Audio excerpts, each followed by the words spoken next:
Restoration of endodontic treated teeth. After endodontic treatment, dentine is significantly weakened in shear strength and toughness. This is due to loss of moisture, about 9% in dentine, and brittleness of the tooth after loss of its vitality.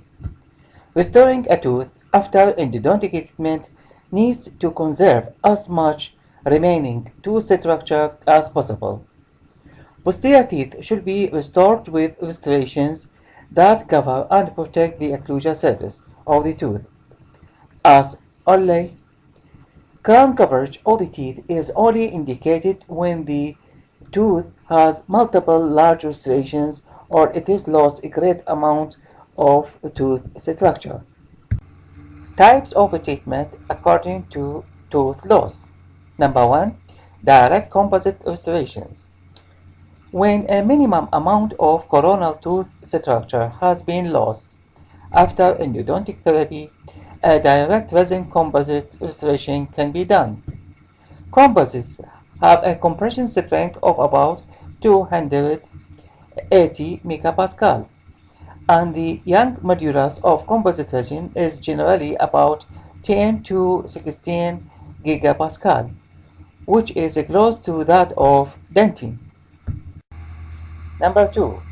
Indirect restorations, either composite or ceramic onlays. Ceramic or resin composite onlay can be used to restore endodontically treated tooth.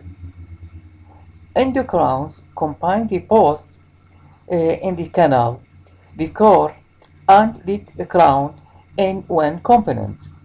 Both onlays and endocrowns allow for conservation of remaining tooth structure, whereas the alternative would be completely eliminate cusp and perimeter walls for restoration with a full crown.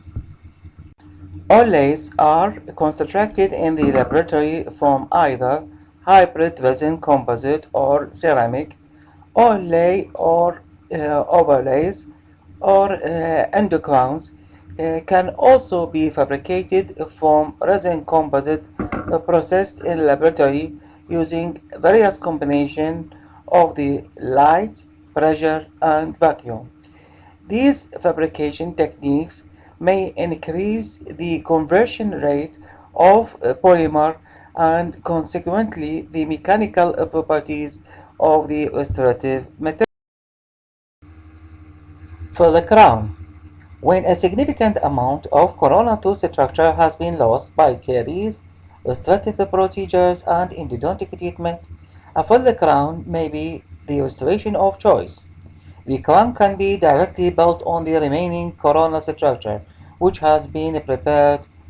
More frequently, the cementation of the pores inside the root canal is necessary to provide retention for the post material and the crown. The core is anchored to the tooth by extension into the root canal through the post and replaces missing coronal structure. The crown covers the core and restores the aesthetic and function of the tooth. An additional rule of the post and core is to protect the crown margins from the deformation and the function, therefore preventing coronal leakage. The post and its luting material used to cement it, the core and the crown will all influence the half-life of the tooth. When a post is needed, it gives a retention to the core, but it does not increase the strength of the tooth against fracture, especially metal posts. Adequate condensed cadaver can be safely removed after endodontic treatment by both rotary and held instrument can be safely used to remove cadaver. The tapered posts are the less retentive posts, and the threaded posts are the most retentive, but these threads increase the possibility of stress concentration at the edges of the post and end in root fractures. Clinical guidance for the post dimension. Number 1. The post should be 3/4 the length of the root when litiated long-rooted teeth, or keeping 5 mm of the apical catapecia. Number 2. The post should be confined to the straight parts of the root canal. Number 3. Post width should be as wide as the width of the treated root canal without extra widening to keep as much tooth structure as possible. The ferrule. The more tooth structure that remains, the better the long-term prognosis of restoration. The coronal tooth structure located above the gingival level will help to create a ferrule. The ferrule is formed by the walls and the margin of the crown, encasing at least 2 to 3 mm of sound tooth structure. A properly made ferrule significantly reduces the incidence of a fracture in endodontically treated teeth by reinforcing the tooth at its external surface and distribute forces that concentrated at the narrowest circumference of the tooth. A long ferrule increases fracture resistance significantly. The ferrule also resists lateral forces from the post and lever from the crown in function and increases the retention and resistance of the restoration. Requirements of the crown shape and crown preparation. Number 1. The ferrule dentine axial wall height must be at least 2 to 3 mm. Number 2. The axial walls must be parallel. Number 3. The restoration must be completely encircle the tooth. Number 4. The margin must be on the solid tooth structure. Number 5. The crown and the crown preparation must not invade the adjacent tissue. The post. Dentine has a degree of flexibility and post can be flexible or stiff, although no material can behave exactly like dentine. A post with functional behavior similar to that of dentine is beneficial when the post must be placed next to the dentine. Fiber posts have a modulus of elasticity closer to dentine than that of the metal post. An ideal post should be resilient enough to cushion an impact by stretching elasticity, thereby reducing the resulting stress to the root.